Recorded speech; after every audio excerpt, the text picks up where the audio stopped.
ಕನ್ನಡ ಶಾಲೆಗಳನ್ನು ಉಳಿಸಿ ಅನ್ನುವಂಥ ಅಭಿಯಾನದಡಿ ಒಂದಷ್ಟು ಮಾದರಿ ಶಾಲೆಗಳನ್ನು ಗುರುತಿಸುವಂಥ ಪ್ರಯತ್ನ ಮಾಡಿದ್ವಿ. ಹಾಗೆ ಬಂದು ನಾವು ನಿಂತಿದ್ದು ಬಿ ಟಿ ಎಮ್ ಲೇಔಟ್ ವಿಧಾನಸಭಾ ಕ್ಷೇತ್ರದ ಮಾದರಿ ಶಾಲೆಗಳಂತ. ನಾವು 2 ಪಾರ್ಟ್ಗಳ ಮೂಲಕ ಒಂದಷ್ಟು ಮಾದರಿ ಶಾಲೆಗಳನ್ನು ವಿಶೇಷವಾಗಿ ಯಾವುದೇ ಖಾಸಗಿ ಶಾಲೆಗೂ ಕಡಿಮೆ ಇಲ್ಲದಂತೆ ಕಾರ್ಪೊರೇಟ್ ಕಂಪನಿಗಳ ಲುಕೌಟ್ನಲ್ಲಿದ್ದಂಥ ಶಾಲೆಗಳನ್ನು ತಮಗೆ ತೋರಿಸಿದ್ವಿ.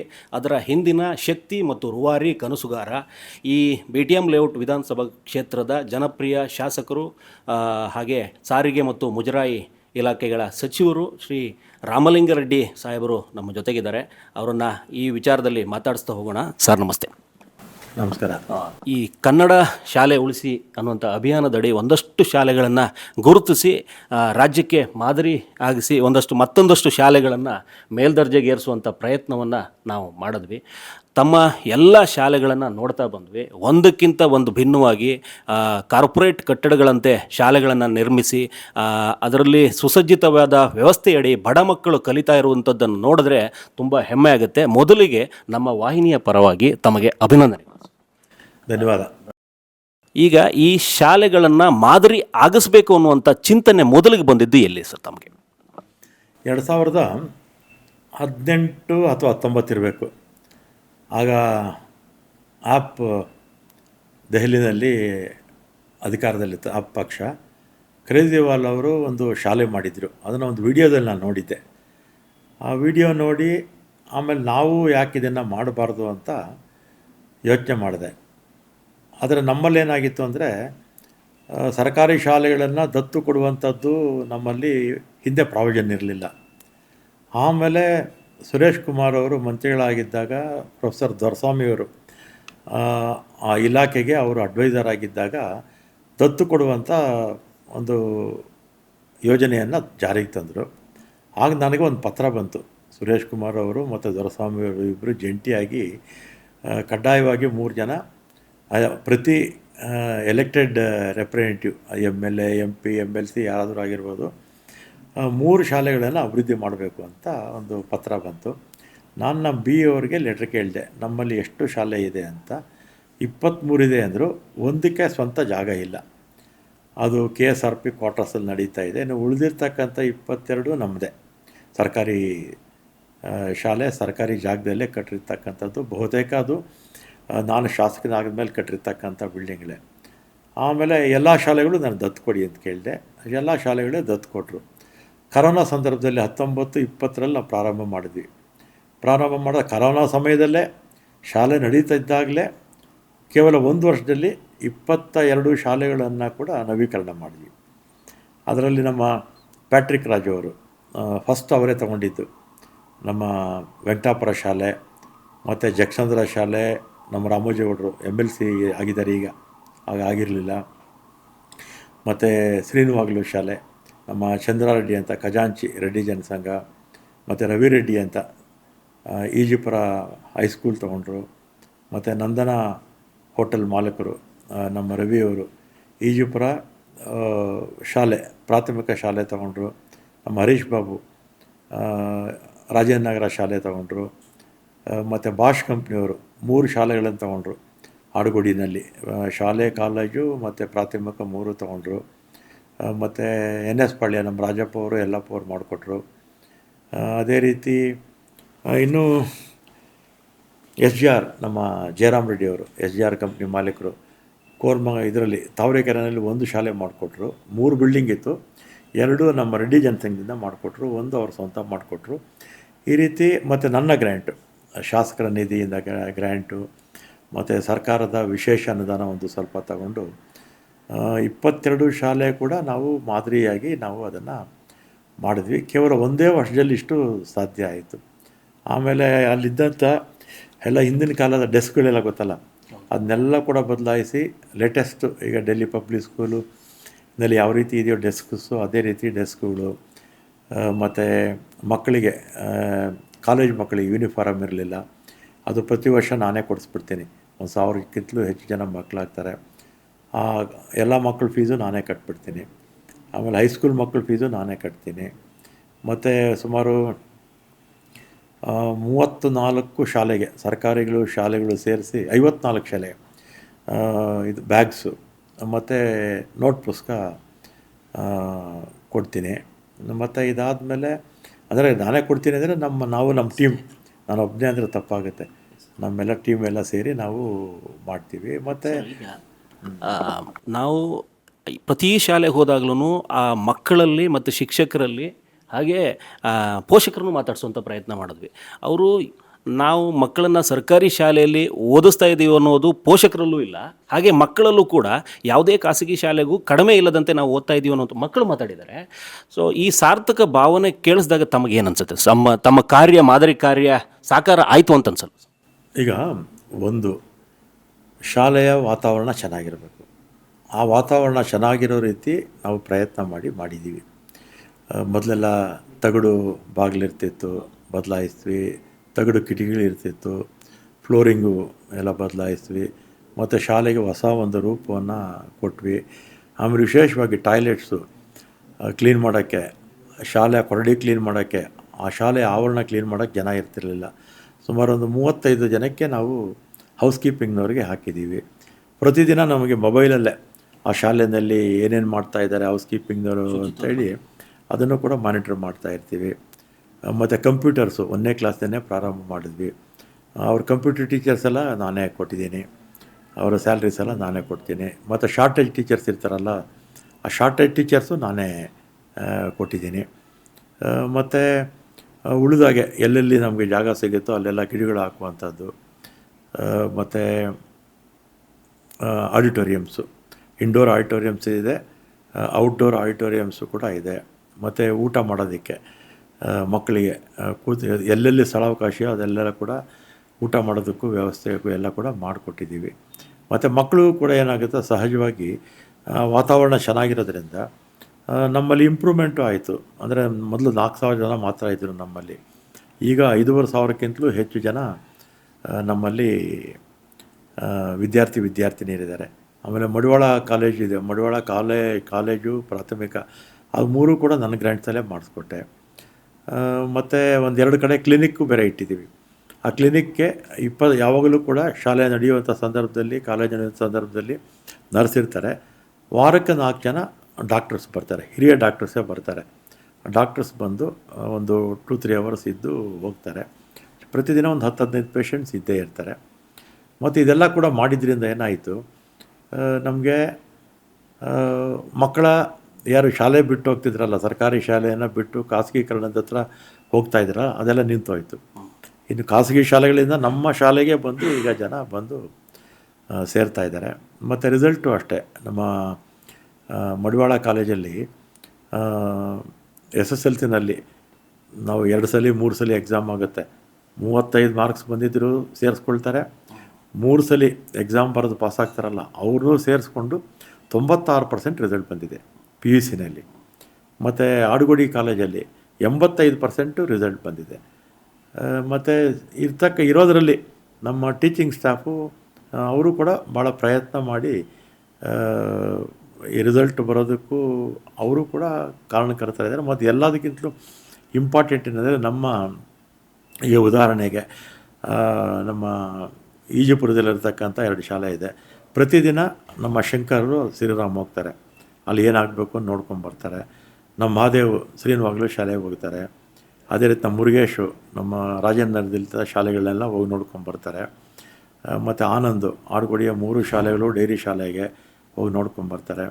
ನಮ್ಮ Mohan Adugodi CR police quarters ಇದೆಯಲ್ಲ, ಅಲ್ಲಿ ಸ್ವಿಮ್ಮಿಂಗ್ ಪೂಲು ಕಟ್ಟಿದ್ದೀವಿ. ಅಲ್ಲಿ ಅದು ನೀವು ನೋಡಿಲ್ಲ ಅನಿಸುತ್ತೆ, ಸ್ವಿಮ್ಮಿಂಗ್ ಪೂಲ್ ನೋಡೋದು ಸರ್. ಸರ್ಕಾರಿ ಶಾಲೆಯಲ್ಲಿ ಈಜುಕೊಳ ಮತ್ತು ಸಿಂಗಲ್ ಪೇರೆಂಟ್ಸು ಮತ್ತು ಮಕ್ಕಳಿಗೆ ತಂದೆ ತಾಯಿ ಇಲ್ಲದ ಮಕ್ಕಳನ್ನು ಹುಡುಕಿ ತಂದು ವಿದ್ಯಾರ್ಥಿ ನಿಲಯದಲ್ಲಿ ಉಳಿಸಿ ಶಾಲೆಯ ಶಿಕ್ಷಣವನ್ನು ಕೊಡಲಾಗುತ್ತೆ. ಅದು ಆಡುಗೋಡಿಯ ಸರ್ಕಾರಿ ಶಾಲೆಯಲ್ಲೇ ನಡೀತಾ ಇದೆ. ನಾನು ಅದನ್ನು ವಿಶೇಷವಾಗಿ ಗಮನಿಸಿ ಅದ್ರ ಬಗ್ಗೆನೂ ಮಾತಾಡಿದ್ದೀವಿ. ಸೊ ಸರ್, ನಮಗೊಂದು ಅನ್ಸೋದೇನಂತಂದ್ರೆ, ಈ ಸರ್ಕಾರಿ ಶಾಲೆಯಲ್ಲಿ ಈ ಮಟ್ಟದ ವ್ಯವಸ್ಥೆಯಡಿ ನಾವು ಮಾಡಿರುವಂಥದ್ದು, ಈ ರೀತಿ ಜನಕಾರ್ಯನೇ ತಮ್ಮನ್ನು 8 ಬಾರಿ ಸತತವಾಗಿ ಈ ಕ್ಷೇತ್ರ ಮತ್ತು ಮೊದಲಿನ ಜಯನಗರ ಕ್ಷೇತ್ರದಲ್ಲಿ ತಾವು ಆಯ್ಕೆ ಆಗ್ತಾನೇ ಬಂದ್ರಿ. ತಾವು ಕೂಡ ಸರ್ಕಾರಿ ಶಾಲೆ ವಿದ್ಯಾರ್ಥಿ, ಅಂದರೆ ಕಾಲೇಜು ಸೈನ್ಸ್ ಕಾಲೇಜಲ್ಲಿ ಓದಿದ್ರಿ. ತಾವು ಎಲ್ಲಿ ಓದಿದ್ದು, ಏನಾಯಿತು? 1ನೇ ಕ್ಲಾಸು 2ನೇ ಕ್ಲಾಸು ನಮ್ಮೂರಲ್ಲಿ. ಆಮೇಲೆ ನಮ್ಮ ಊರು 60ರಲ್ಲೇ ಬಿಟ್ಬಿಟ್ವಿ. ನಾನು ಓದಿದ ಶಾಲೆ ಪೂರ್ತಿ ನೆಲಸಮ ಆಗೋಗಿತ್ತು. ಆಮೇಲೆ ಅದನ್ನು ಮೊನ್ನೆ ಒಂದು 2 ವರ್ಷಕ್ಕೆ ಮುಂಚೆ ಕಟ್ಟಿಸಿಕೊಟ್ಟೆ. 3 ಅಂತಸ್ತಿನ ಬಿಲ್ಡಿಂಗು ಕಟ್ಟಿಸ್ಕೊಟ್ಟಿದ್ದೀನಿ. ಶೆಟ್ಟಳ್ಳಿ ಅಂತ, ಆನೇಕಲ್ ತಾಲೂಕು. ಮತ್ತು 3-4 ಇಲ್ಲಿ NTM ಸ್ಕೂಲು, ಅದು ಒಂದು ಹೈಸ್ಕೂಲು ಎಲ್ಲ ನಾನೇ ಪ್ರಾರಂಭ ಮಾಡಿದೆ. ಉಳಿದಾಗೆ ನಮ್ಮ ಗೌರ್ಮೆಂಟ್ ಸೈನ್ಸ್ ಕಾಲೇಜಲ್ಲಿ ಮತ್ತು ಲಾ ಕಾಲೇಜಲ್ಲಿ, ಗೌರ್ಮೆಂಟ್ ಲಾ ಕಾಲೇಜಲ್ಲಿ ಓದಿದ್ದು. ಮತ್ತು ಸರ್ಕಾರಿ ಶಾಲೆಗಳು ಅಭಿವೃದ್ಧಿ ಆಗಬೇಕಾಗಿದ್ದರೆ ಜನಪ್ರತಿನಿಧಿಗಳ ಪಾತ್ರ ಭಾಳ ದೊಡ್ಡದು. ಜನಪ್ರತಿನಿಧಿಗಳು ಮನಸ್ಸು ಮಾಡಿದ್ರೆ, ಜನರ ಸಹಕಾರದಿಂದ, ದಾನಿಗಳ ಸಹಕಾರದಿಂದ, CSR ಫಂಡ್ ಸಹಕಾರದಿಂದ ಎಲ್ಲರೂ ಮಾಡೋದಕ್ಕೆ ಸಾಧ್ಯ ಇದೆ. 2004-6ರಲ್ಲಿ ಧರ್ಮಸಿಂಗ್ ಅವರ ಸರ್ಕಾರದಲ್ಲಿ ಪ್ರಾಥಮಿಕ ಮತ್ತು ಪ್ರೌಢಶಿಕ್ಷಣ ಸಚಿವರಾಗಿ ತಾವು ಕೆಲಸ ಮಾಡಿದ್ರಿ. ಇಲಾಖೆಯಲ್ಲಿ ಏನಾದರೂ ಬದಲಾವಣೆಗಳು ಮತ್ತು ಸರ್ಕಾರದ ನಿಟ್ಟಲ್ಲಿ ಸರ್ಕಾರಿ ಶಾಲೆಗಳನ್ನ ಉಳಿಸುವ ಪಾತ್ರದಲ್ಲಿ ಸರ್ಕಾರದ ಪ್ರಮುಖ ಕೆಲಸಗಳು ಏನಾಗಬೇಕಾಗಿದೆ ಸರ್? ಇಲ್ಲ, ಆ ಕಾಲಕ್ಕೆ ಸ್ಟ್ರೆಂತ್ ಚೆನ್ನಾಗೇ ಇತ್ತು. ಈಗ ದಿನೇ ಮಕ್ಕಳು ಸರ್ಕಾರಿ ಶಾಲೆಗೆ ಹೋಗೋದು ಕಡಿಮೆ ಆಗ್ತಾಯಿದೆ. 20 ವರ್ಷಕ್ಕೆ ಮುಂಚೆ ಸರ್ಕಾರಿ ಶಾಲೆಗಳು ಸ್ಟ್ರೆಂತ್ ಚೆನ್ನಾಗಿತ್ತು. ಮತ್ತು ಆಗ ಶಾಲಾ ಮಕ್ಕಳನ್ನು ಪಬ್ಲಿಕ್ ಫಂಕ್ಷನ್ ಕರ್ಕೊಂಡು ಹೋಗೋರು. ನಿಷೇಧ ಮಾಡಿದ್ದೆ ನಾನು. ಶಾಲಾ ಮಕ್ಕಳನ್ನು ಪಬ್ಲಿಕ್ ಫಂಕ್ಷನ್ ಕರ್ಕೊಂಡು ಹೋಗಬಾರ್ದು ಅಂತ ನಿಷೇಧ ಮಾಡಿದೆ. ಆಮೇಲೆ ನಿಮಗೆ ಜ್ಞಾಪಿಸ್ಕೊಳ್ಳಿ, ಪ್ರತಿ ವರ್ಷ ಕೂಡ ಮೇ ತಿಂಗಳಲ್ಲಿ ಅನಧಿಕೃತ ಶಾಲೆಗಳು ಎಷ್ಟಿದೆ ಅದಕ್ಕೆ ನಿಮ್ಮ ಮಕ್ಕಳನ್ನ ಸೇರಿಸ್ಬೇಕು ಅಂತ ಪ್ರತಿ ವರ್ಷವೂ ಅದನ್ನೇ ಕೊಡ್ತಾಯಿದ್ರು. ಆಮೇಲೆ ನಾನು ಆ ಅವಧಿನಲ್ಲಿ ಇಡೀ ಕರ್ನಾಟಕ ರಾಜ್ಯದಲ್ಲಿ ಅನಧಿಕೃತ ಶಾಲೆ ಅನ್ನೋ ಒಂದು ಶಾಲೆ ಕೂಡ ಇರಲಿಲ್ಲ. ಎಲ್ಲನೂ ಮುಚ್ಚಿಸೇಬಿಟ್ಟೆ. ಅದಕ್ಕೆ ಬೇಕಾದ್ರೆ ಅಧಿಕೃತ ಮಾಡಿಕೊಳ್ಳಿ, ಅನಧಿಕೃತ ಅಂತ ಯಾವುದನ್ನ ಶಾಲೆ ಇದ್ದರೆ ಸಂಬಂಧಪಟ್ಟ DDPI ಮತ್ತು BU ಮೇಲೆ ಆ್ಯಕ್ಷನ್ ತೊಗೊಳ್ತೀನಿ ಅಂತೆ. ಒಂದು ಇಲ್ದಂಗೆ ಆಯಿತು. ಮತ್ತು ಆ ಕಾಲದಲ್ಲಿ ಚೆನ್ನಾಗಿತ್ತು, ಫೈಲ್ ಕ್ಲಿಯರೆನ್ಸು. ನಮ್ಮ ವಿಜಯ್ ಭಾಸ್ಕರ್ ಒಳ್ಳೆ ಕಮಿಷನರ್ ಇದ್ದರು, ಸೆಕ್ರೆಟ್ರಿ ಇದ್ದರು. ಫೈಲ್ ಕ್ಲಿಯರೆನ್ಸು ಮತ್ತು ಒಂದು ಸುಮಾರು ಆ ಕಾಲದಲ್ಲೇ ಒಂದು 11,000 ಕೋಟಿಗಳನ್ನು ಶಾರ್ಟ್ ಪೀರಿಯಡಲ್ಲೇ ಕಟ್ಟಿಸ್ಕೊಟ್ಟು. ಈ ಸರ್ಕಾರಿ ಶಾಲೆಗಳನ್ನು ಮಾದರಿ ಶಾಲೆಯಾಗಿ ತಾವು ರೂಪಿಸಿದ್ದಕ್ಕೆ ನಾನು ಮಡಿವಾಳದ ಒಂದು ಶಾಲೆಗೆ ಹೋದೆ. ಅಲ್ಲಿ 650ಕ್ಕೂ ಹೆಚ್ಚು ಮಕ್ಕಳು ಪ್ರಾಥಮಿಕ ಮತ್ತು ಪ್ರೌಢಶಾಲೆಯಲ್ಲಿ ಓದ್ತಾ ಇದ್ದಾರಂತೆ. ನಾವು ಸರ್ಕಾರಿ ಶಾಲೆ ಕಳೆದ 1 ವರ್ಷದ ಶೈಕ್ಷಣಿಕ ವರ್ಷದಲ್ಲಿ 180ರಿಂದ 200 ಶಾಲೆಗಳು ಮುಚ್ಚುವಂಥ ಪರಿಸ್ಥಿತಿ, ಕನ್ನಡಗೆ ಶಾಲೆಗೆ ಮಕ್ಕಳು ಬರ್ತಾ ಇಲ್ಲ ಅನ್ನುವಂಥ ಉದ್ದೇಶ ಮತ್ತೊಂದು ಇನ್ನಿತರ ಕಾರಣಗಳನ್ನಿಟ್ಟು ಅಂಥದ್ರಲ್ಲಿ ಮಡಿವಾಳದಂಥ ಶಾಲೆಗಳಲ್ಲಿ ಮತ್ತು ಬೇರೆ ಆಡುಗೋಡಿಯ ಇನ್ನೊಂದು ಶಾಲೆಯಲ್ಲಿ ನೋಡಿದ್ವಿ. ಎಲ್ಲವೂ 600-400 ಪ್ಲಸ್ ಕನ್ನಡ ಶಾಲೆಯಲ್ಲಿ ಮಕ್ಕಳನ್ನು ನೋಡೋದಕ್ಕೆ ಭಾಳ ಖುಷಿಯಾಗುತ್ತೆ ಸರ್. ಈ ಕನ್ನಡ ಶಾಲೆ ಉಳಿಸುವಲ್ಲಿ ತಾವು ಮಾದರಿ ಕಾರ್ಯವನ್ನು ಮಾಡಿದ್ದು, ಈ ಮೂಲಕ ಮತ್ತೊಂದಷ್ಟು ಮಾದರಿ ಕಾರ್ಯಗಳಿಗೆ ಕರೆ ಕೊಡೋದಾದರೆ ತಾವು ಏನು ಹೇಳಕ್ಕೆ ಬಯಸ್ತೀರಿ ಸರ್? ಈಗ ಬೇರೆಯವರು ನಮ್ಮ ಕ್ಷೇತ್ರದಲ್ಲಿ ನಾನು ಪ್ರಯತ್ನ ಮಾಡಿದ ಹಾಗೆ ಮಾಡಿದ್ರೆ ಖಂಡಿತ ಶಾಲೆಗಳು, ಸರ್ಕಾರಿ ಶಾಲೆಗಳು ಉಳಿಯುತ್ತೆ. ಮತ್ತು ಸರ್ಕಾರಿ ಶಾಲೆಗಳಿಂದ ವಲಸೆ ಹೋಗೋದು ಕೂಡ ತಪ್ಪುತ್ತೆ. ಈಗ ಉದಾಹರಣೆಗೆ 1ನೇ ಕ್ಲಾಸಿಂದನೇ ಕಂಪ್ಯೂಟರು, ಬೇರೆ ಅವರು ಪ್ರಯತ್ನ ಮಾಡಬೇಕು. ನಮ್ಮಲ್ಲಿ ನೋಡಿದ್ದೀರ, ಲ್ಯಾಬ್ಸ್ ಎಲ್ಲ ನೋಡಿದ್ದೀರಾ. ಎಲ್ಲ ಶಾಲೆಯಲ್ಲೂ ಕೂಡ ಲೈಬ್ರರಿ ಮಾಡ್ತಿದ್ದೀವಿ. ಮತ್ತು ಇನ್ಫ್ರಾಸ್ಟ್ರಕ್ಚರು ಮತ್ತು ವಿಶೇಷವಾಗಿ ಹೌಸ್ ಕೀಪಿಂಗ್ ಇದೆಯಲ್ಲ, ಭಾಳ ಇಂಪಾರ್ಟೆಂಟು. ಹೌಸ್ ಕೀಪಿಂಗು ಮತ್ತು ಶಾರ್ಟೇಜ್ ಟೀಚರ್ಸು ಇದು. ಆಮೇಲೆ ನಮ್ಮಲ್ಲಿ ನಮ್ಮ ಸ್ಥಳೀಯ ಮುಖಂಡರಿದ್ದಾರಲ್ಲ, ಅವ್ರ ಇನ್ವಾಲ್ವ್ಮೆಂಟ್ ಭಾಳ ಇದೆ ಇದರಲ್ಲಿ. ನಮ್ಮಲ್ಲಿ ಪ್ರತಿ ಶಾಲೆಗೂ ಕೂಡ ನಮ್ಮ ಲೋಕಲ್ ಈಗ ಮಂಜುನಾಥ್ ರೆಡ್ಡಿ ಮಡಿವಾಳ ವಾರ್ಡಲ್ಲಿ ಅವರು ಕಡ್ಡಾಯವಾಗಿ 2 ದಿವಸಕ್ಕೆ 3 ದಿವಸಕ್ಕಂತಲೇ ಹೋಗ್ತಾ ಇರ್ತಾರೆ. ಮತ್ತು ಬೇರೆ ಗಂಗಣ್ಣ ಅಂತಿದ್ದಾರೆ, ಪ್ರತಿದಿನ ಹೋಗ್ತಾರೆ. ನಮ್ಮವರು ಸ್ಥಳೀಯ ಪ್ರತಿನಿಧಿಗಳು ಪ್ರತಿದಿನ ಅಲ್ಲಿ ಹೋಗಿ ಅಲ್ಲಿ ಏನಾಗಬೇಕು ಅಂತ ಕೇಳಿಕೊಂಡು ಒಂದು ಸಣ್ಣ ಒಂದು ರಿಪೇರಿ ಇದ್ದರೂ ಕೂಡ ತಕ್ಷಣ ಅವರೇ ಅಟೆಂಡ್ ಮಾಡಿ ಮಾಡಿಕೊಡ್ತಾರೆ. ಮತ್ತು ಉಳಿದಾಗೆ ಎಲ್ಲರೂ ನಂದೇನೆಂದರೆ, ನಾನು ಇವರು ಕೇಜ್ರಿವಾಲ್ ಒಂದು ವಿಡಿಯೋ ನೋಡಿ ನನಗೆ ಪ್ರೇರೇಪಣೆ ಆಯಿತು. ಈಗ ನಾವು ಮಾಡಿರೋದು ನೋಡಿ ಬೇರೆಯವ್ರಿಗೂ ಕೂಡ ಪ್ರೇರೇಪಣೆ ಆಗಲಿ ಅಂತ ನಾನು ನಿಮ್ಮ ಚಾನಲ್ ಮುಖಾಂತರ ಜನರಲ್ಲಿ ಮತ್ತು ಸಾರ್ವಜನಿಕರಲ್ಲಿ, ಜನಪ್ರತಿನಿಧಿಗಳಲ್ಲಿ ವಿನಂತಿ ಮಾಡ್ತೀನಿ. ತಾವು ಭಾಳ ಹಿಂದೆ ಸಿಕ್ಕಿದಾಗ ನಮ್ಮ ಹತ್ರ ಒಂದು ಚರ್ಚೆ ಆಗಿತ್ತು. ತಾವೊಂದು ಮಾತಾಡಿದ್ರಿ, ಭಾಳ ನನಗೆ ತುಂಬ ಹತ್ತಿರ ಆಗಿರೋ ಮಾತದು. ಬಡವರಿಗೆ ಹಣ ಸಿಗುವುದಕ್ಕಿಂತ ಹೆಚ್ಚಾಗಿ ಬಡವರ ಮಕ್ಕಳಿಗೆ ವಿಶೇಷ ಸೌಲಭ್ಯದಡಿ ಮೂಲಸೌಕರ್ಯದ ಜೊತೆಗೆ ಸುಸಜ್ಜಿತ ವ್ಯವಸ್ಥೆಯಡಿ ಶಿಕ್ಷಣ ಸಿಗಬೇಕು ಅನ್ನೋದ್ರ ಬಗ್ಗೆ ಮಾತಾಡಿದ್ರಿ. ಆ ಕಾರ್ಯ ತಾವೇ ಮಾಡಿದ್ರಿ. ಇತ್ತೀಚೆಗೆ ನಾವು ನೋಡಿದಂಗೆ ತುಂಬ ಮಾದರಿ ಕಾರ್ಯ ಮಾಡ್ತಾ ಬಂದ್ರಿ. ಈ ವಿಚಾರದಲ್ಲೇ ಹೇಳ್ಕೊಂಡು ಹೋಗೋದಂದ್ರೆ ಸರ್, ಸ್ವಾತಂತ್ರ್ಯ ಪೂರ್ವದಲ್ಲಿ ನಮಗೆ ಅವಕಾಶಗಳು ಭಾಳ ಕಡಿಮೆ ಇತ್ತು. ಯಾಕಂದರೆ ಬ್ರಿಟಿಷರ ಆಳ್ವಿಕೆ, ಅದಕ್ಕೂ ಮುಂಚೆ ಮೊಘಲರು, ಅದಕ್ಕೂ ಮುಂಚೆ ಹಿಂದೆ ಎಲ್ಲ ಮೇಲ್ಜಾತಿಯವರು ಅಥವಾ ದೊಡ್ಡ ದೊಡ್ಡ ಜಮೀನ್ದಾರರು ಮಾತ್ರ ಅಕ್ಷರ ಕಲಿಯುವಂಥ ಅವಕಾಶ ಸಿಕ್ಕಿತ್ತು. ಆಮೇಲೆ ಮೆಕಾಲೆ ಶಿಕ್ಷಣ ಬಂದ ಮೇಲೆ ಮತ್ತು ಬ್ರಿಟಿಷ್ನವರು ಕಾಲದಲ್ಲೂ ಕೂಡ ಸಾಕಷ್ಟು ಶಿಕ್ಷಣ ಸಂಸ್ಥೆಗಳು ಬಂತು. ಅದಾದಮೇಲೆ ಪ್ರೈವೇಟ್ ಖಾಸಗಿ ಶಿಕ್ಷಣ ಸಂಸ್ಥೆಗಳು, ಉದಾಹರಣೆಗೆ ನಮ್ಮ ನ್ಯಾಷನಲ್ ಕಾಲೇಜ್ ಇರ್ಬೋದು, ವಿಜಯ ಕಾಲೇಜ್ ಇರ್ಬೋದು, ಈ ಥರ ಅನೇಕ ಆರ್ ವಿ ಕಾಲೇಜ್ ಇರ್ಬೋದು, ಶಿಕ್ಷಣ ಸಂಸ್ಥೆಗಳು ದೇಶದ ಮತ್ತು ನಾರ್ತ್ ಕರ್ನಾಟಕದಲ್ಲಿ ಮಠಾಧಿಪತಿಗಳು ಎಲ್ಲ ಸಾಕಷ್ಟು ಶಿಕ್ಷಣ ಸಂಸ್ಥೆಗಳನ್ನು ಪ್ರಾರಂಭ ಮಾಡಿದ್ಮೇಲೆ ಈಗ ವಿದ್ಯಾವಂತರ ಸಂಖ್ಯೆ ಕೂಡ ಜಾಸ್ತಿ ಆಗಿದ್ದಾರೆ, ಅಕ್ಷರಸ್ಥರ ಸಂಖ್ಯೆ ಕೂಡ ಜಾಸ್ತಿ ಆಗಿದೆ.